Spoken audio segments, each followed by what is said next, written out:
21 juillet 2025, l'annonce arrive avec un effet planétaire. Bryan Mbeumo est désormais le footballeur africain le plus cher après son transfert record de 82 millions d'euros à Manchester United. Mais qu'est-ce qui suscite autant l'intérêt des grosses écuries pour les talents d'Afrique? On vous livre une analyse d'experts dans cette 10e édition du débrief de la rédaction de LN Foot.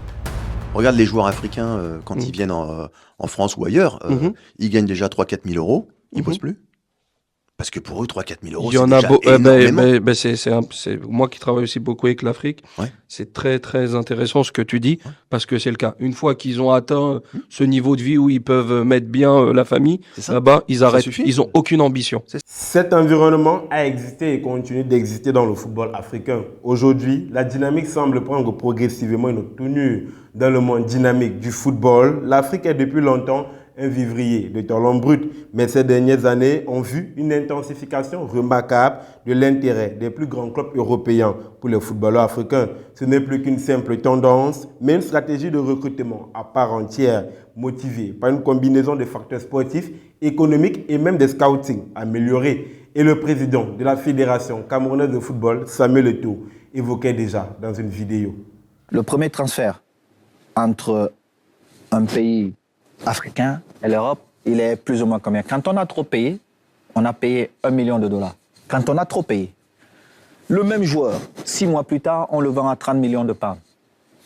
L'Afrique perd beaucoup d'argent. Et quand je dis l'Afrique perd, les clubs perdent beaucoup d'argent.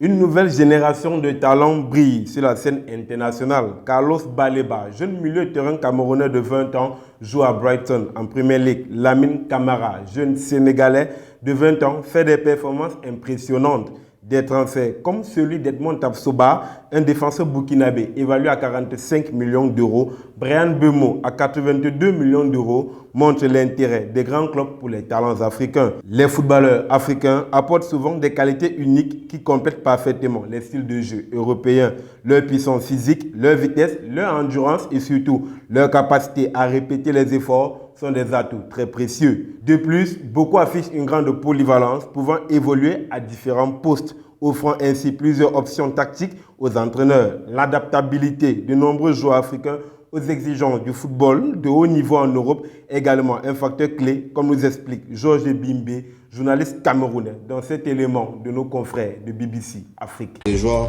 africains, on a des joueurs qui apportent quelque chose de différent, parce que c'est aussi ça, l'apport des joueurs qui sont d'origine africaine, c'est que ces joueurs-là apportent une dimension généralement athlétique que tu ne retrouves pas, que ce soit en Amérique du Sud et même en Europe. En 2004, 647 footballeurs africains jouaient en élite européenne, dont 130 en France. Le Cameroun à lui seul regorgeait 84 footballeurs dans le vieux continent à cette époque. Au-delà des qualités sportives, l'aspect économique joue un rôle majeur. Les clubs sont conscients que le développement de ces talents peut conduire à des ventes lucratives à l'avenir. De plus, la marque Afrique est de plus en plus valorisée, attirant des partenariats et des fans supplémentaires.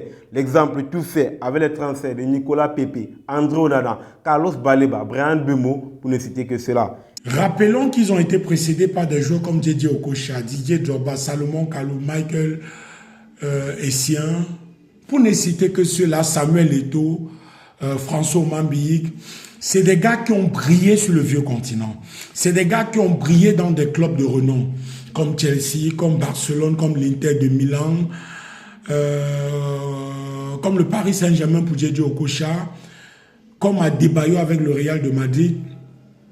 Aujourd'hui, les clubs européens de renom, ou ceux qui sont dans le top 5 du football européen, savent qu'ils peuvent aller chercher un footballeur africain parce qu'ils seront garantis sur le plan des résultats.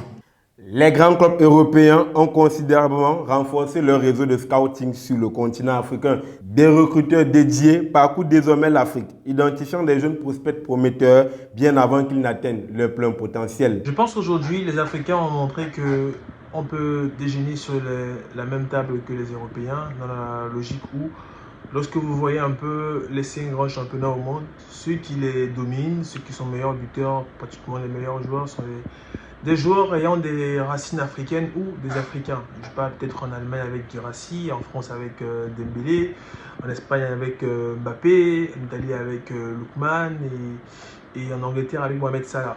Les partenariats avec des académies locales, la mise en place des centres de formation et de détection, l'utilisation des technologies avancées ont permis d'affiner le processus de recrutement, réduisant les risques et augmentant les chances de dénicher des futurs stars. Aujourd'hui, parmi les 10 meilleurs joueurs du monde, nous avons 3 Africains.